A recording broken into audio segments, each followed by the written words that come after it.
So tonight it's going to be a different kind of energy that we'll be playing with. It's always love energy, but how we get there can be very different. And tonight it feels very primal, very in touch with our creative energies, the natural state of being, which we're in at all times, and that our natural state is love.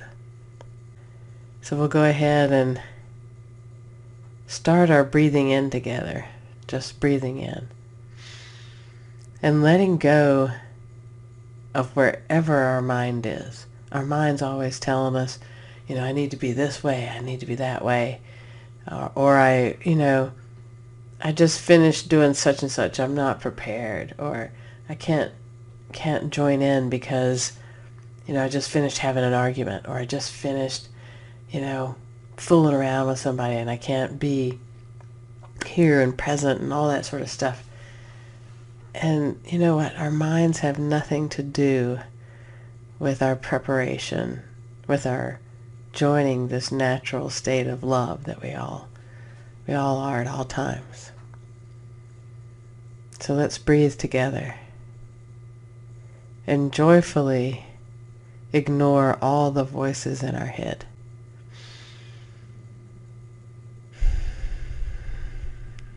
Just breathing in.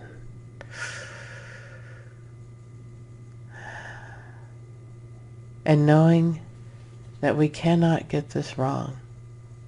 I cannot screw this up. I can try, but I can't really screw it up. I don't have to be perfect. I don't have to be right. I just need to be present to showing up, to being here.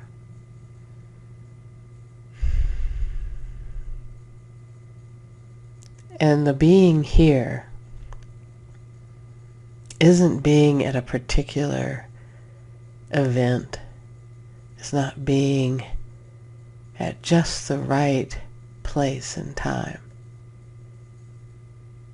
It's being exactly where you are.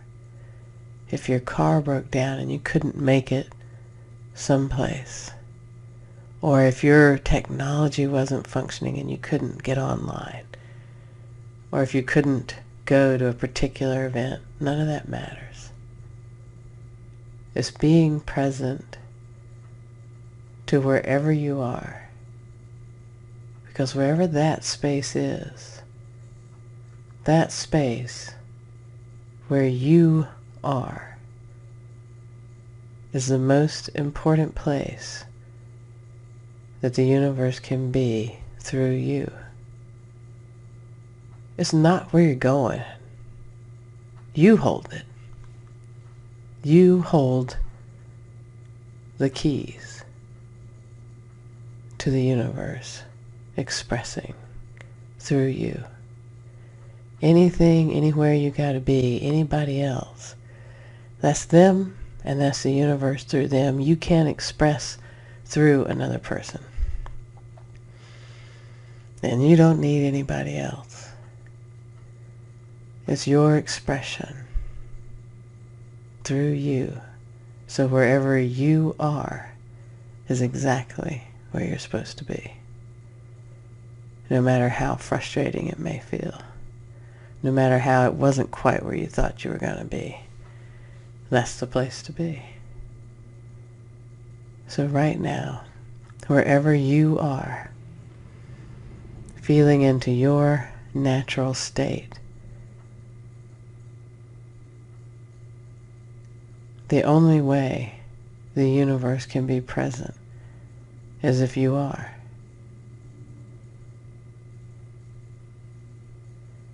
That's how important you being aware of you is.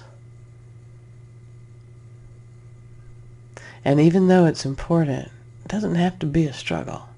It doesn't have to be complicated. It doesn't have to be, oh my gosh, I didn't get it right. Anytime that you forget, it's okay. Because the moment you remember it resets the clock. And the universe is there. We may get caught up in what's happening. An argument, a moment, no matter what. And then we remember, oh man, that's me, I'm getting caught up. And in that moment, the universe learns what catches it, where it was. And then it can turn that around. And it can be present to whatever's happening. Doesn't mean that whatever's happening is going to be pleasant, that you're going to like it, or that it's even going to be the truth. You know, we're so inundated right now with media telling this person's this way and this person's that way and this is how this person meant something and, oh, you know, here's this coming in. And how do you know the truth when all of that coming from so many directions, contradicting itself? I have to go back to knowing our own experience. Being present to ourselves.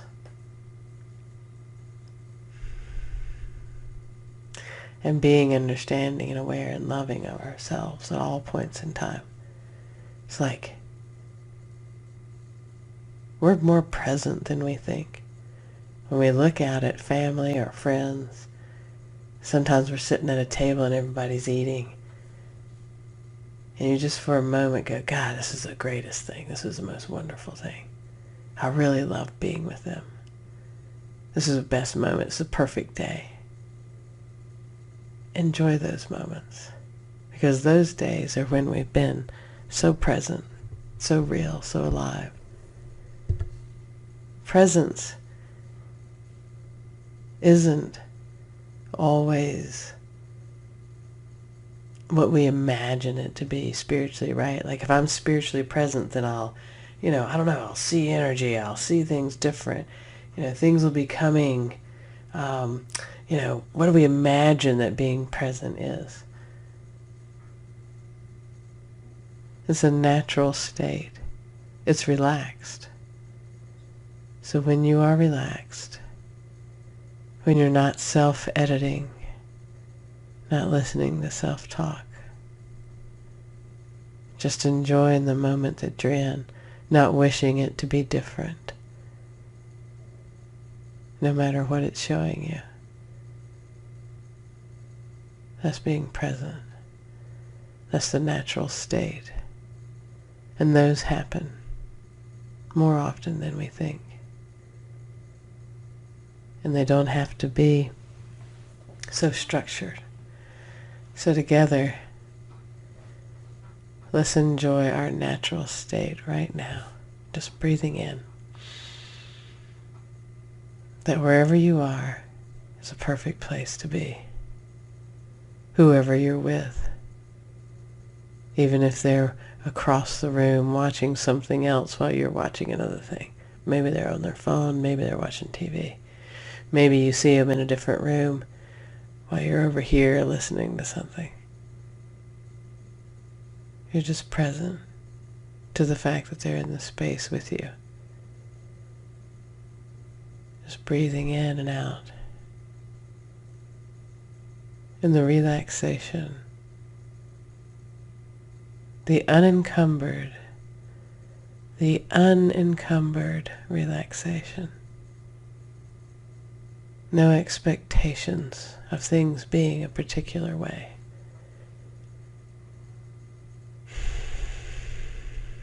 That whatever is perfect.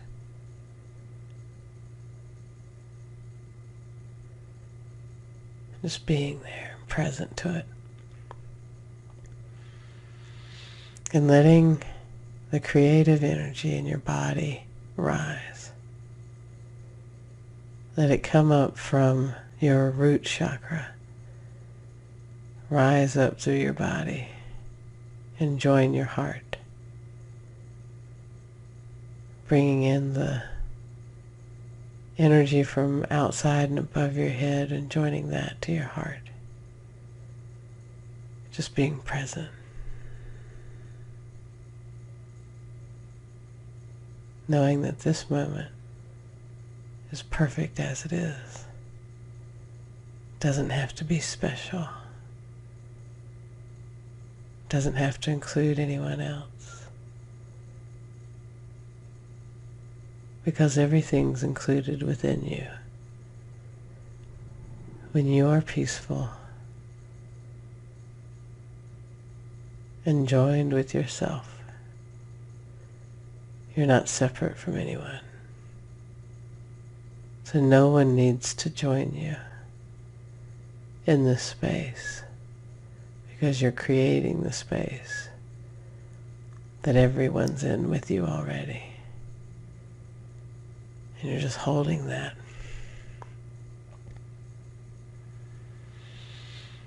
And it's easy. You're just breathing in and breathing out. There's nothing to achieve in this space. So perfectly lovely and silent and present and alive. But there's nothing to be done. There's no place in you that you have to heal. No way of thinking that you need to address. Isn't it amazing that you can be perfectly whole as soon as you recognize it? And you can choose, maybe I'll heal something, but why not just enjoy the perfect essence of yourself? The part of you that's okay with you and your neurosis, your childhood wounds. You don't have to do everything for all of those. You're the space that they can exist in and be loved. Just loving all parts of you. Not having to pick it apart. Just loving it. It's like walking through a park and you're breathing in and you feel the sun on your body. Or it could be the rain. Either one. See, it doesn't have to be a particular way. It can be sun or it can be rain and you can be happy. It doesn't matter. It's not your outside circumstances. So whether you're walking through a park and it's sunny, or you're walking through a park and it's rainy, doesn't matter. As you imagine you're doing that, you pass by your childhood self and you see it's crying over a wound that it's had. And you don't have to fix everything about it, because as you walk past it, your hand gracefully plays with that child's hair and wipes away his tear, gives it a smooch. And then that child watches you enjoying whether it's rainy or sunny. And that child knows, I can do that too. So you're leading you at all points in time. You're teaching everything in your existence how to love what is and how to love itself. That's your natural state. To love no matter what is happening and to love you in that state. Notice I didn't say anything beyond that. If you love you, no matter what's happening, no matter what your experience is, if you love you, are kind to you, are aware of you, nothing else is required. What about somebody else in that? What about their experience? It's not under your control.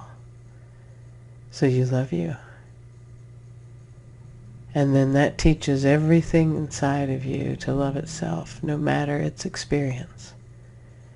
That it can be happy in sunshine or in rain. That things don't have to be perfect. Because the natural state is balance.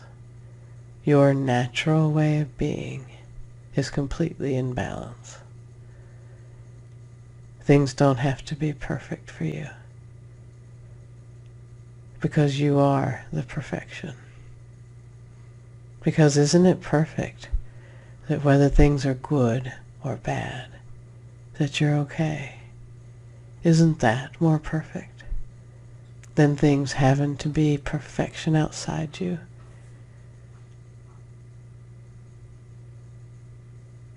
That you are okay no matter what is happening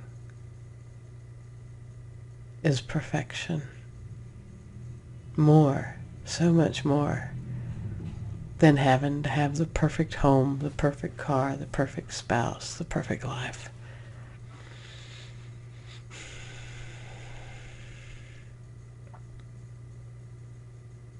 To be perfectly happy,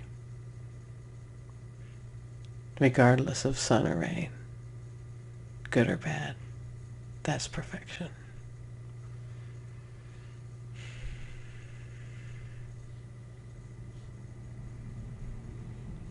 And that's your natural state. Because you, just like a tree or anything else, the tree doesn't say to the rain, don't rain. The tree doesn't say to the sun, please hide. The tree exists in the rain and the sun and needs both. Its natural state is to function at its highest when it's sunny and to function at its highest when it's rainy. And that's the same thing for you.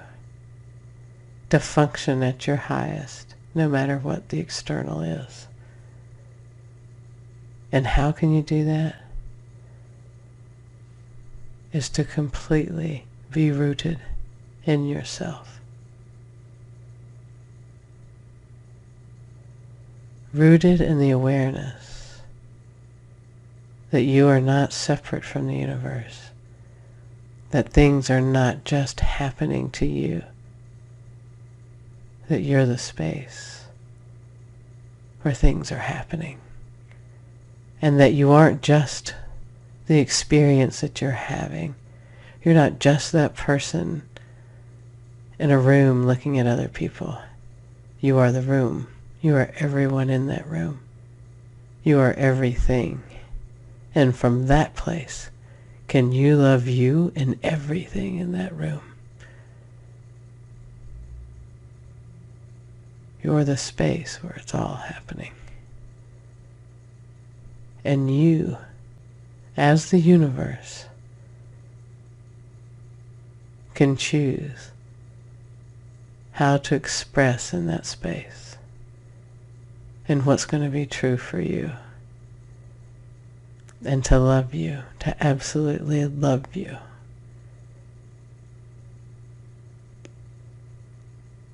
You as the universe are choosing to love you as a being. And then to express through that being.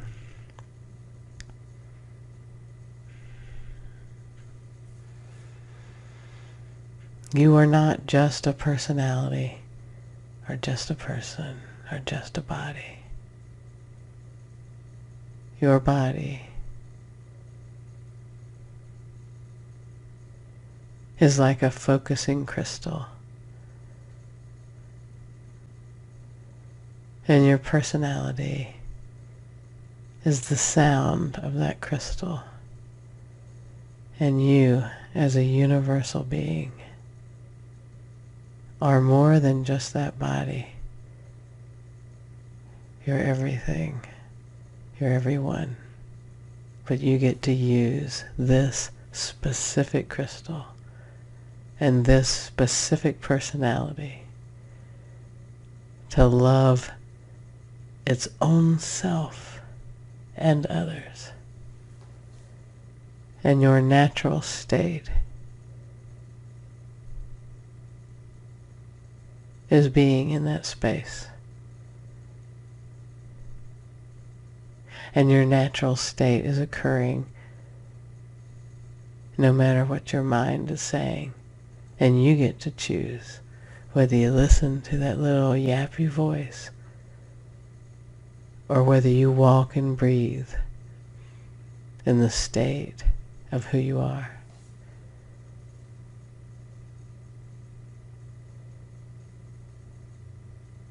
And who you are is a vast universe.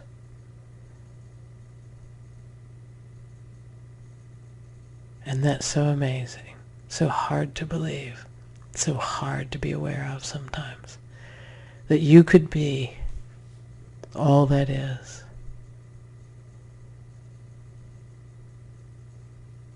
And you are that.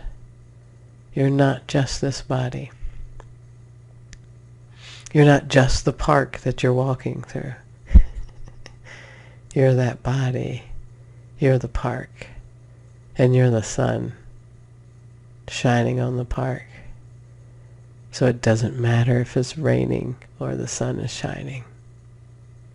It's just all points of expression that you're getting to enjoy, that you're contributing to, and saying, I love you.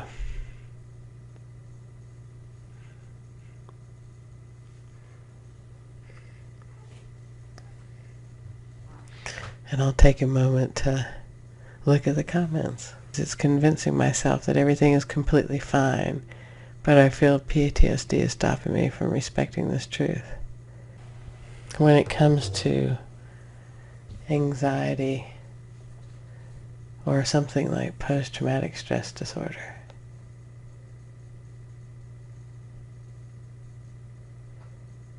it's very hard to pull out of those thoughts because they take up, they're so fast and they connect to so many other thoughts.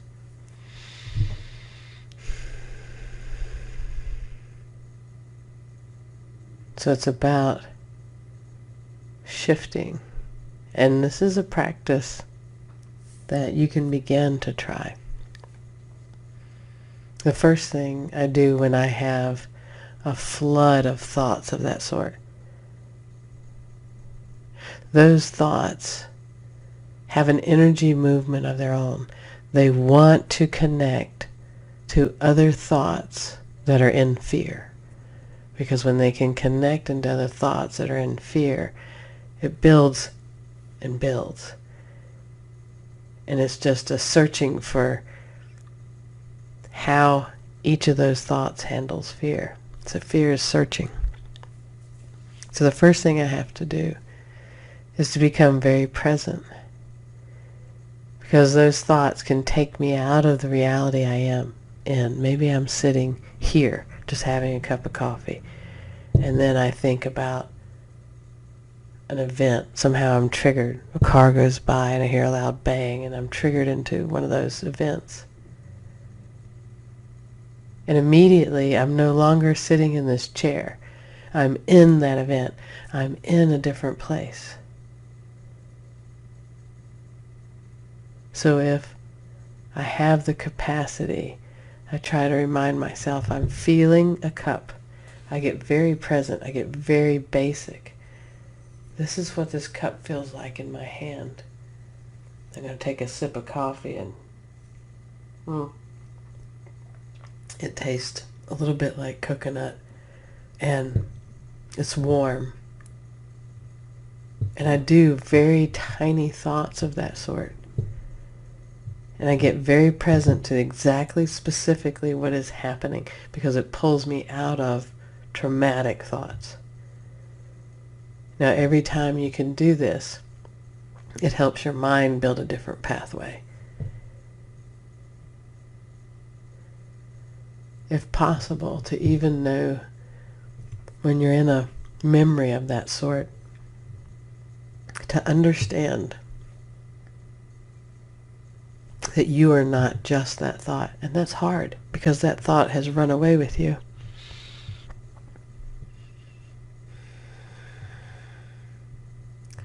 And in a weird way, it comes down to a choice. If you can stop the racing. And this is all a process, right? The first day you go to try it, you may race in these fearful thoughts for some time and then go, oh my God, I'm in fearful thought. And then, okay, I'm going to drink a cup of coffee. I'm going to feel my butt in this chair. The temperature in the room's a little cool. All those things. But if you do it once, what it does is it derails it. The next time you can do another thought, another way, and it'll help you begin to separate that you are not that thought. You are not that memory. You had that experience, but you are no longer in that experience, and it doesn't dictate the future for you. It takes a while to build to that. Then once you can build to that and separate from that thought a little bit, then you can begin to have the space for that thought to exist. It exists inside you without you 100% joining it. When we first go through this, we join that. That thought comes up and it just takes over everything. It's like right here, right in our third eye, and all we can do is think about that thought. And then we slowly go, wait a minute, let me be present.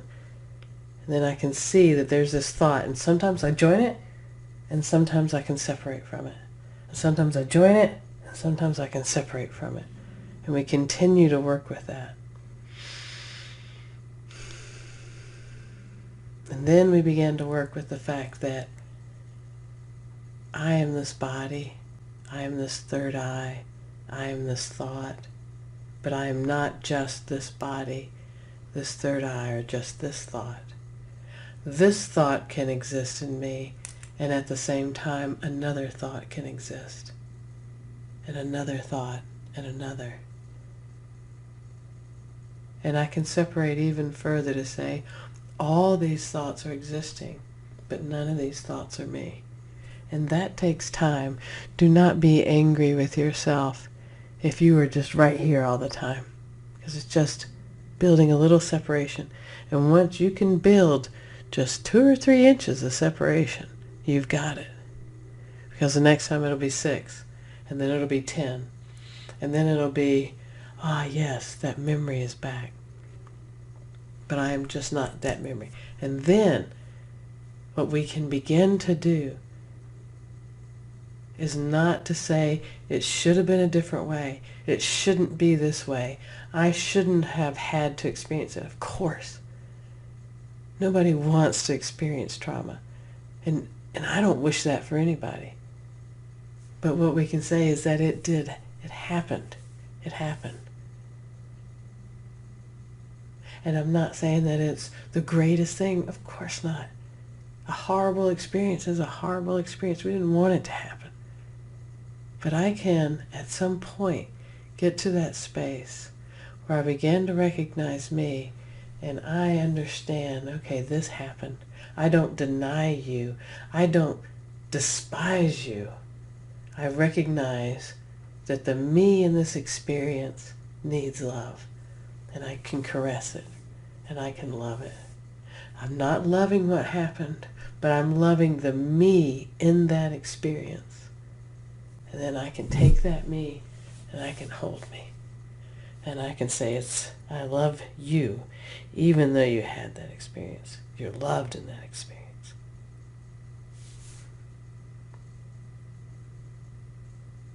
That's the space that you can get to. You can love the you that was in that experience.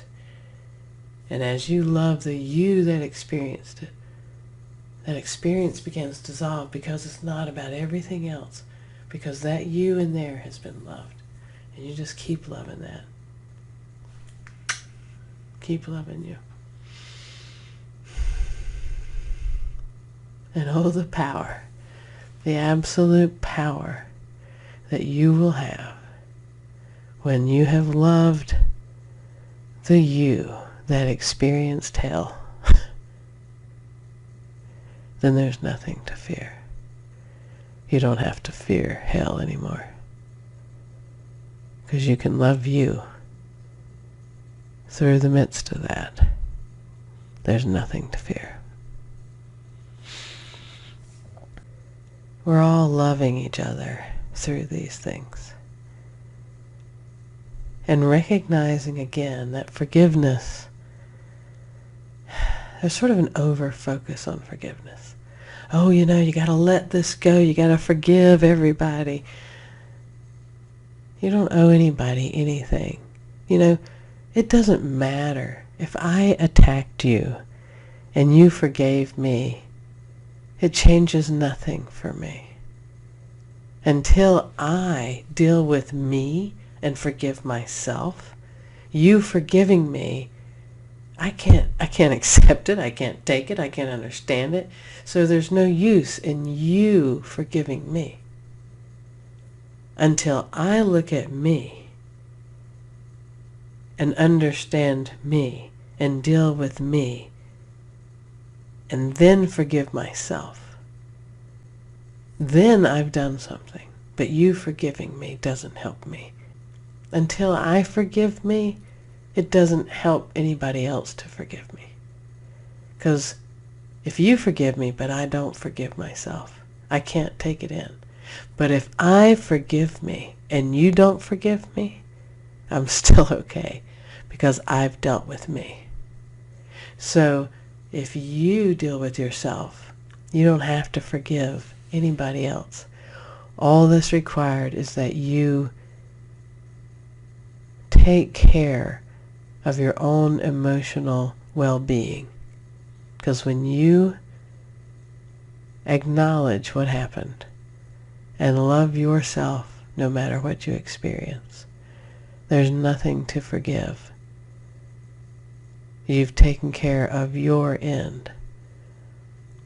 And it's up to that other person to take care of theirs. There's no requirement that we just have to forgive others. But once you have dealt with your own emotion and loved yourself through whatever that emotion is and accepted that situation, not that it was okay, but that you experienced it. When you've accepted that you experienced it and dealt with that, then your perception of that event, your ability to be aware in that event is so different that you don't have karma attached to it anymore, and there's nothing there for you to do.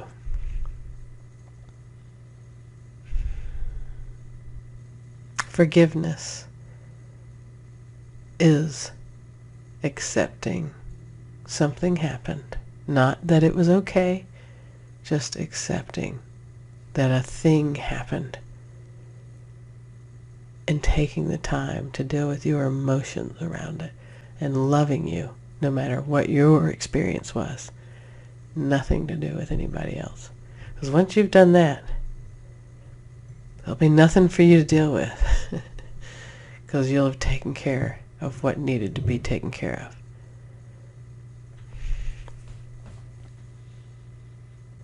And it's tough. I know, it's tough. I've spent time on the floor, snot-nosed and crying. I was telling a friend of mine the other day, her daughter passed away. Now this lady is in her 80s and her daughter was in her 60s. And it was still too young for her child to pass away. And she was angry at God. She didn't know what she could say. And I was like, you know what?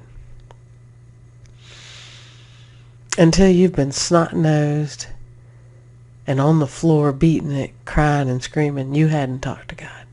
Because you can talk to God that way. And that's when we start getting real.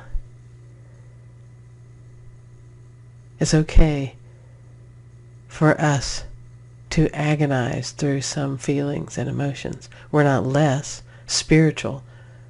We're hitting the very spot where we are taking ourselves into transformation. When I hit an emotion that has me so distraught that I'm lost in it, then I have now found something to transform. And by loving myself in that, I'm transforming. It's not that I'm less spiritual. This is the spiritual journey. It's to love yourself when you're ugly, when you're not pretty, to love yourself when you're full of crap, when you're the terrible person, when you're the wonderful person, when somebody's victimized you or when you're the victimizer, all of that. Loving ourselves through all of that. Not just loving yourself as a victim, but loving yourself as the perpetrator. It's okay too. Love yourself all the way. I'm just going to look at the comments again. Usually can find a way out, but today kept burying himself deeper in fear.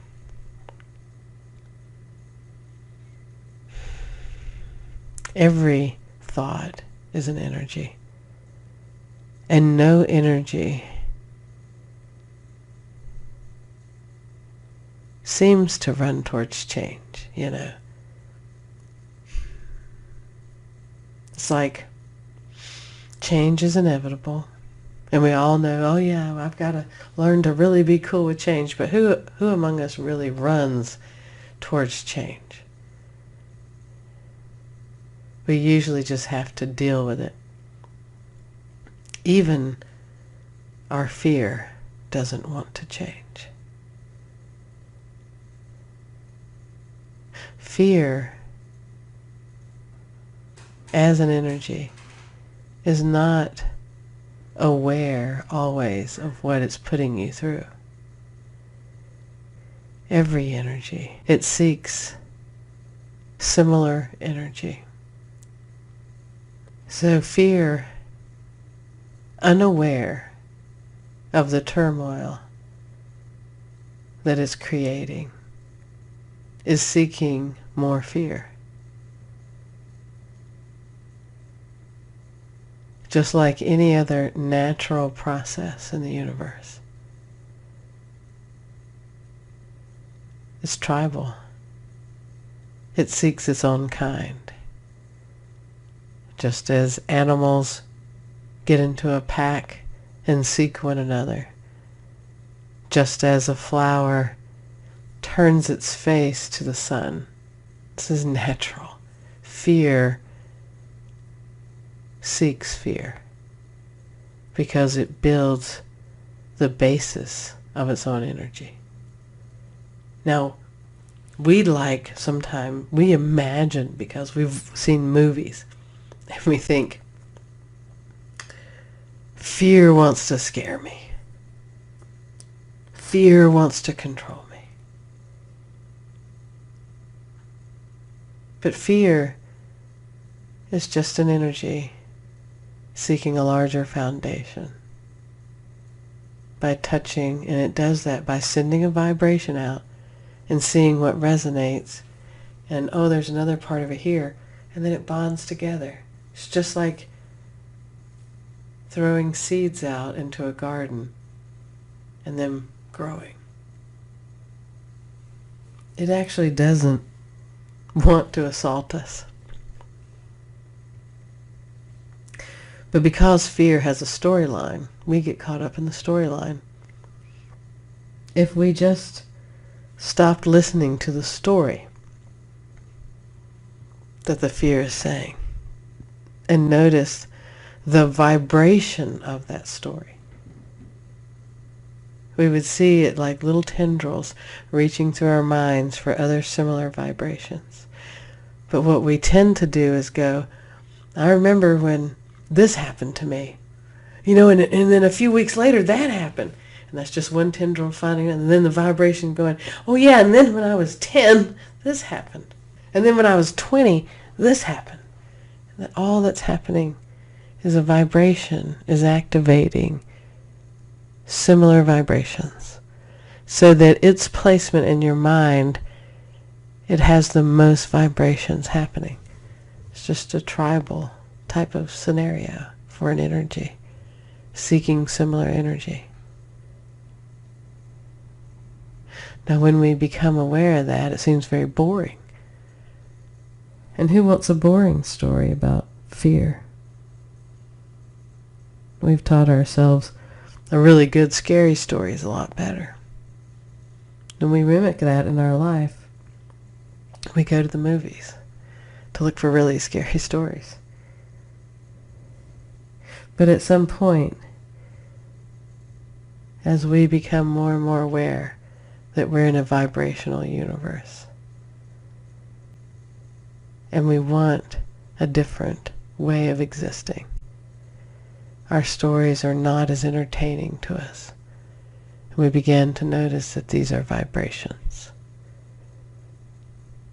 and that we can choose the vibration we want to exist in. And when we are for a moment caught up in a story, and that's okay, because what catches our attention is the story. So it's okay for us to get caught up in our fear for a moment and then go, oh yeah, this is a vibration. There's actually some memory, an experience that talks about that the future is going to be like a certain way. And that doesn't really know. That fear doesn't know that the future is going to be that way. And I can stay stuck in the story and fight the story, but you can't fight the story. Because the story always comes up with another story or another way. What you have to step away from is the story. And go, that's this vibration story. But I'm not in a story.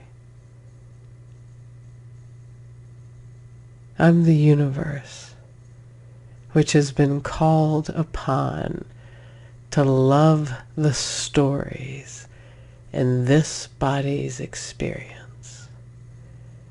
I am the universe which has been called upon to love the stories that this body experiences, because that's how the universe grows, and that's how the universe expands.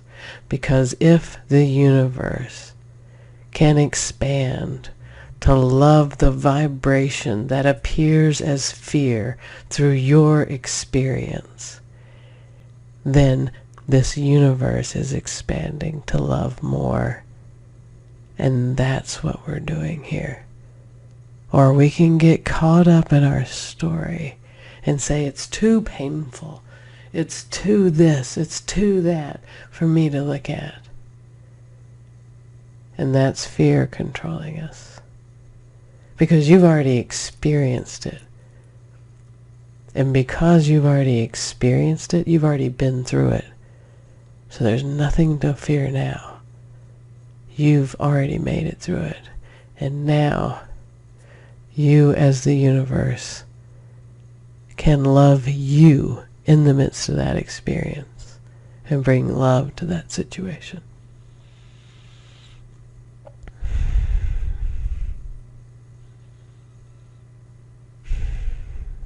Because as you begin to realize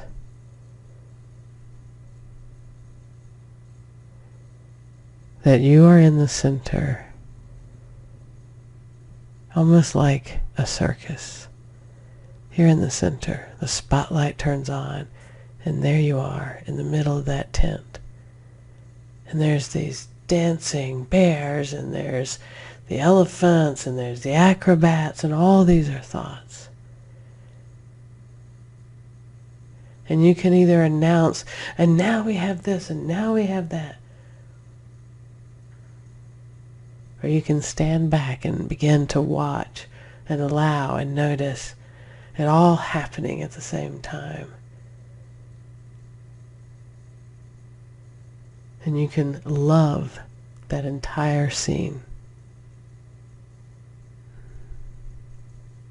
Even though it seems crazy, and even though it gets out of hand, and if the tigers go running off, it's all okay.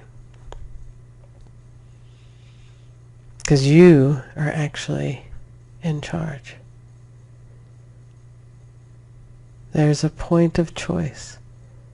And it's so hard because we want these things to be automatic. We want it to be that I automatically am in control of myself. I want to automatically see that fear and be like, I'm not that fear, and you go away, and I'm better than that, and I don't have to deal with that. And it doesn't happen that way. What happens is we feel the fear, and we're living in that fear, and we're nervous, and we're picking our, oh my God, and how am I gonna, what the heck, what the next thing is gonna happen, and then we realize, wait, that's me joining this thought. Let me separate a little bit from it. Let me remember what it was like. Yes, that's what it was like to experience that. I choose to love myself even when I was experiencing shame and hurt. And I'm not going to be ashamed of myself. And I love me. And just love that. You did the best you could the whole blame time. And you're loved. And I'm not ashamed of me. And in that moment, the universe changes the vibration of shame into love. And it expands a little more, and a star is born, and that star becomes a planet where people live and don't experience shame. And we're removing it from our own planet as well.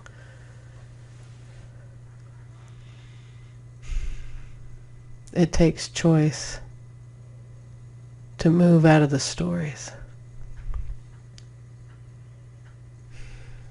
Choice to open to the being that you are, your natural state.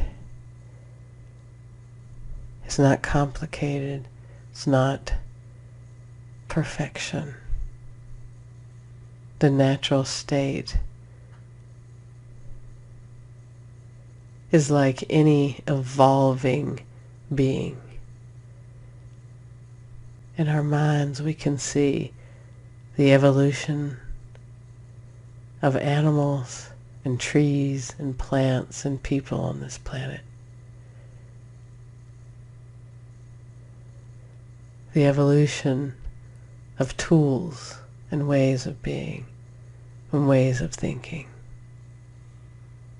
And we went from people with very limited thought to people with very extensive thought. And now that thought, which can be so extensive and so helpful when it comes to creating certain tools, created shame and blame and hate. So we are now evolving to love those spaces that we created so that we can function in a way that doesn't need the tool of shame or blame or hate. That we can create without those tools.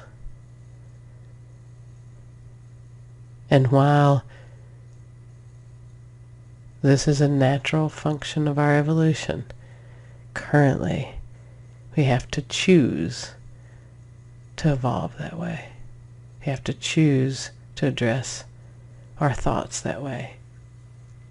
And hopefully in the future, when enough of us have addressed loving ourselves through shame and pain and blame, others won't need to. But for now, we must choose it. The natural state of wholeness and unconditional love. And we dive deeply into that. To feel it. To hold that space. To share it with one another. Everyone on this live tonight, and anyone listening in. We touch that energy in ourselves. So still and so quiet. the awareness that our natural state is wholeness. The awareness that we don't wish for anyone to feel the stagnation and the pain of fear and shame and hurt. And that for now, we must choose to love ourselves in that, to make it an action. But that's how the rivers get to the ocean. We're all a bunch of rivers going towards this ocean of love. And these rivers must cut through mountains. They must cut through areas that are not traversed. And they'll go through dirt areas, and they'll, over time you'll go, well, look at this beautiful river, and look how fast the water flows. But it didn't at first, just a little trickle. And that water kept going through, kept making a bigger groove, and that's what we're doing. In our own minds, all those tangled, rooted nests of things, we're just washing that dirt away. And we're making these grooves in our own minds, cleaning out places of shame or stagnation, places that are held back. And we're on our way to that ocean to share, to blend. And we do that. And we get there. But it takes a long time for all the rivers to lead to the ocean. But what a beautiful world it creates, with all these rivers touching the oceans, creating the rain that falls back down. And that's what we're doing with one another. See, it's not a place we're going to. It's not that one day I'll be enlightened, or I'll be awakened, or I'll be better. This is it. Every day that you build another inch of connecting that river to the ocean, you're awakening yourself and others. There's no future that we're getting to where it'll be all just perfect. We're creating that. The perfection is that today you loved you. The perfection is that in that memory where you were embarrassed, ashamed, hurt, invalidated, that you loved you. And you wiped away those tears, that pain. You cleared that out, that stagnant energy. That's evolution. That's awakening. And that's every day. And the beauty of that is that your own life is more free.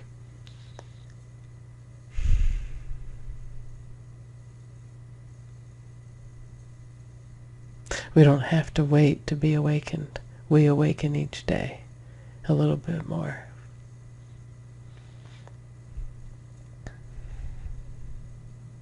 When you are immersed in fear, you can't feel love.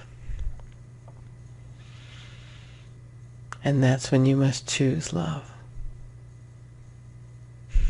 When I cannot feel love, I choose it.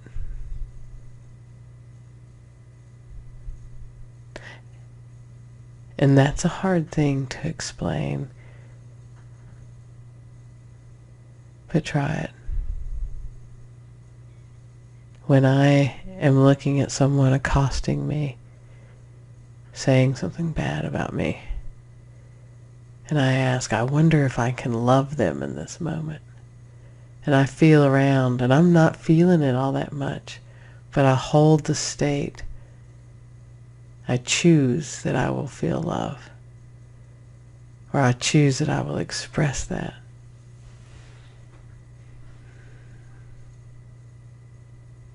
Sometimes we have to choose it before it comes, because we're so wrapped up in the feeling of anger or dissatisfaction or fear. And it's not up to my fear to feel love. It's up to my love to care for that fear.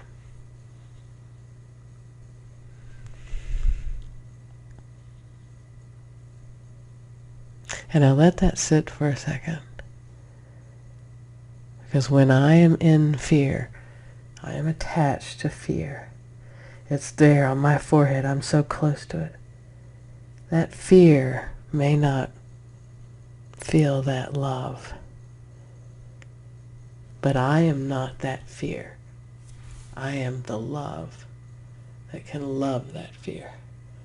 And I must, by being present, aware, whatever it takes, even if it's the choice, hey fear, I'm choosing to not be so wrapped up in you. I'm choosing to love you. So I'm moving away from the vibration of fear. And I'm coming from the vibration of love.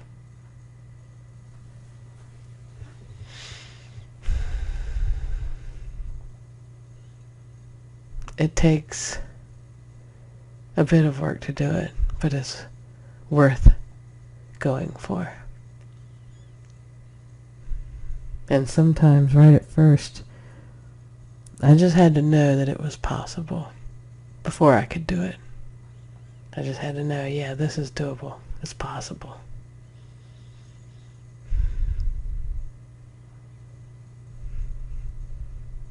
But whatever you choose to do, you will do.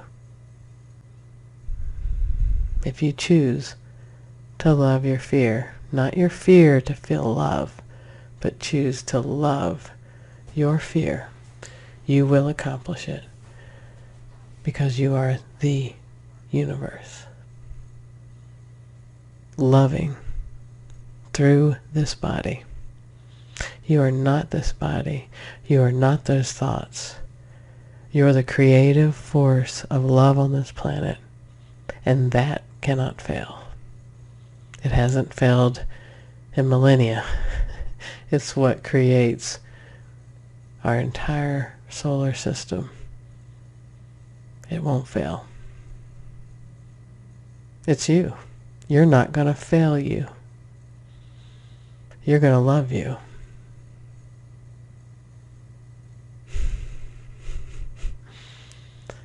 You won't fail you. You may see that you sometimes fumble, but you will never fail you. And it's a joy, you know? It's a joy to figure out how to love me. And now that I love me more and more, I love loving me. I love loving you. And you're going to love loving you. It is just a dang pleasure to love yourself. It is. What a pleasure to love you, no matter what. And our minds are great storytellers. But I am more than my mind, and you are too. Our minds are great storytellers. But we're more than the story. We're the space that holds the story. We're the space that holds the story. So here's that story. Here's the mind telling a story. But we're the space, the whole space, this room, the street, this universe, that's holding all these different stories. And can you love them all? I love sexy me. I love, unattractive me. Me that's blowing my nose in the morning and looking and seeing, oh my God, me that plucks hairs off my chin. I love me. And I love sexy me. And I love happy me. And I love sad me. I can be all those things. And I can love me in all those states. And so can you. You can love you happy. You can love you sad. Loving you does not depend on how you feel. Loving you is a choice. And then it's a damn pleasure. I first chose to love me no matter what. And now it's a pleasure to love me no matter what. No one was going to fail themselves. That's a fear. You've never failed you yet. You're still here. You're still having lifetimes. You're still willing to show up and learn how to love you. You don't have to fear that you're going to fail. This is the best lifetime yet. And if you choose to love you, that's all you have to do. You will. How many of us have a spouse that we love? Do we feel it 24/7? God, I love them 24/7? Or do we just think, oh my God, if they do the same thing again, I'm going to kill them? How many times have we mentally killed our spouses? But do we love them? Yes. You know, how many times we felt that way about our kids? I swear, if he leaves his clothes, I swear, if she can't, learn how to da-da-da, all those things. But do we love them? Sure. Do we feel like it all the time? No. But it's never a question. Of course you love your children. Even when you don't feel like it. You'd throw yourself in front of a bus if you had to. And that's why you will not fail, because it does not depend on how you feel about you to love you. And isn't that amazing? That we are not just our feelings.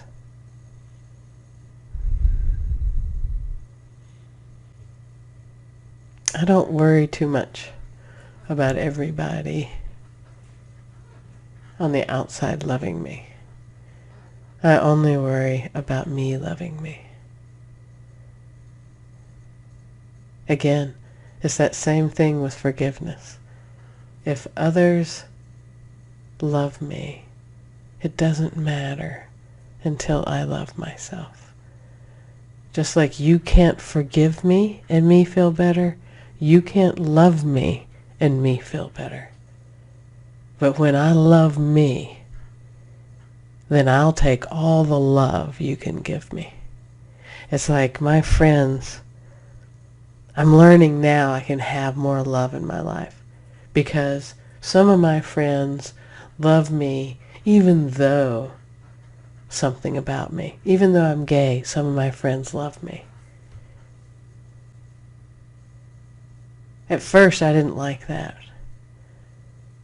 But now I'll take it. I'll take the maximum amount of love that they can give. And why? Because I love me so much. I can take your little dot and enjoy it now. I don't need for your dot to be completely understanding and completely aware and forgiving and all those things so that I get the maximum love from you. If all you can give me is a morsel, I'll taste it. I like it. I love you. Because I have enough love for myself that I can enjoy the tidbits of love that you can give.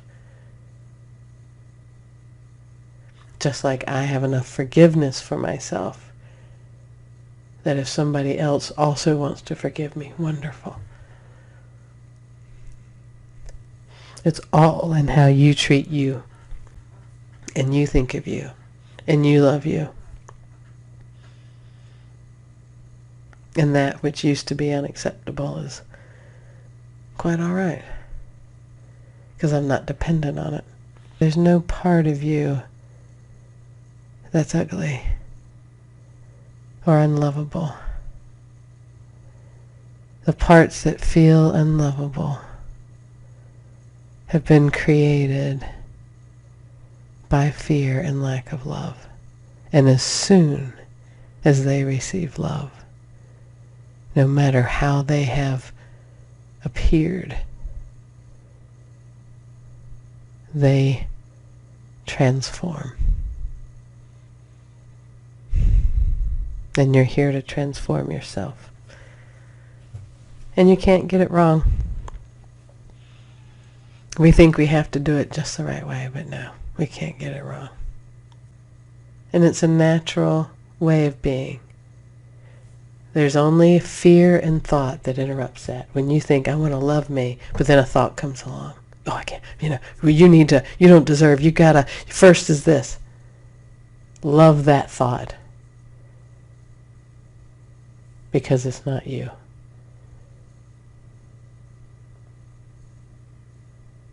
Our thoughts interrupt our natural way of being. Naturally, you love you and everybody else. That's your natural state. You've been taught to think of people as deserving or not deserving. You've been taught to think certain ways about yourself.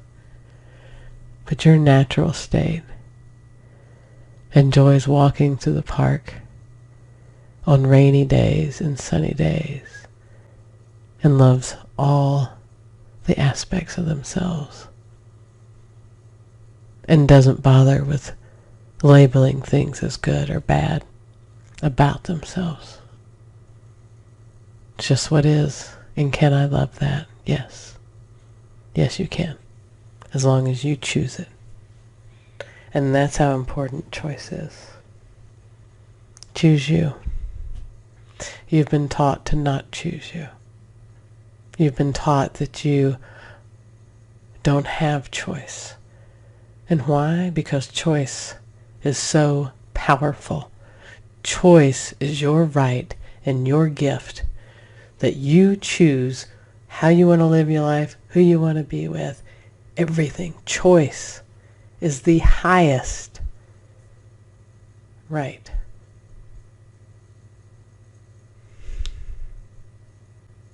And we've been taught that certain things must be given, that you don't have choices in certain, oh, we've got to. Because why? Because choice is so powerful. Because if you learn that choice trumps fear,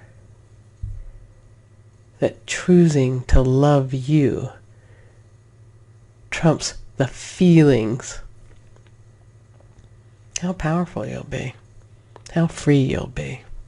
Free to make all the kind of choices you want. And I'm just holding the space with you guys. The beautiful space. It's right there at the edge of fear. The choice point to lean into you. To lean into the awareness that you are so much more. This fear wants you to believe that it's bigger and stronger. But remember, it's just a vibration that has a story. And that vibration only knows to use that story to find other stories so that the vibration becomes stronger. That fear is simply a vibration that feels uncomfortable. But it is so comfortable with itself that it seeks other fear. And that you first must be aware that it's simply a vibration. And then using the vibration of love to surround that fear.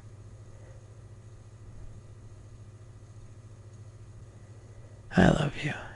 I know you got this. And at no point should we ever be disappointed in ourselves.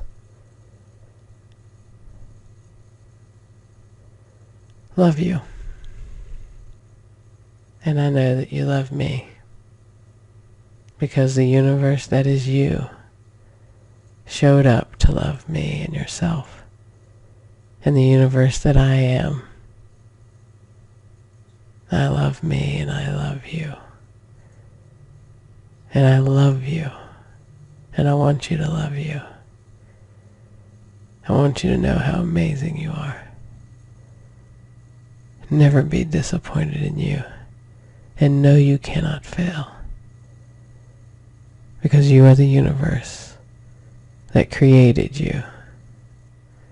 And you did an amazing job. And you were created by love, from love, for love. And it's going to be a pleasure to love you.